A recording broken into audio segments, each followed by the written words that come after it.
Hi guys, welcome back to our channel. నేను మీ ప్రియా కృష్ణ.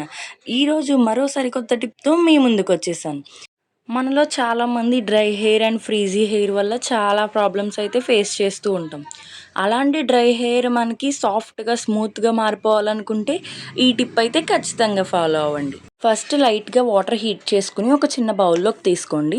తర్వాత అందులో ఇంకొక చిన్న బౌల్ తీసుకుని మనం ఆయిల్ ఎంతైతే హెయిర్ పెట్టుకుంటామో కోకోనట్ ఆయిల్, నేనైతే పారాషూట్ యూస్ చేస్తాను కాబట్టి ఆ ఆయిల్ వేసుకున్నాను. నా హెయిర్కి ఎంత అప్లై చేసుకుంటానో అంత. దాంట్లోనే సీసమీ ఆయిల్ అంటే నువ్వుల నూనె కొంచెం యాడ్ చేసుకొని మనం ఎంతైతే మన హెయిర్కి అప్లై చేసుకుంటామో అంతవరకు యాడ్ చేసుకొని ఒక 2-3 మినిట్స్ బాగా మిక్స్ చేయాలి. మనం ఆల్రెడీ హాట్ వాటర్లో పెట్టి మిక్స్ చేసాం కాబట్టి ఆయిల్ కూడా లైట్గా హీట్గా ఉంటుంది. అలా లైట్ హీట్తో మన హెయిర్కి వెంటనే అప్లై చేయడం వల్ల మన స్కాల్ప్కి బాగా పట్టి బ్లడ్ సర్క్యులేషన్ అనేది బాగా అవుతుంది, హెయిర్ గ్రోత్ కూడా ఉంటుంది.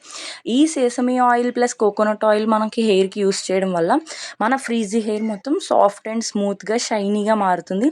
ఈ టిప్ యూస్ చేసి చూడండి, రిజల్ట్ అయితే తప్పకుండా ఉంటుంది.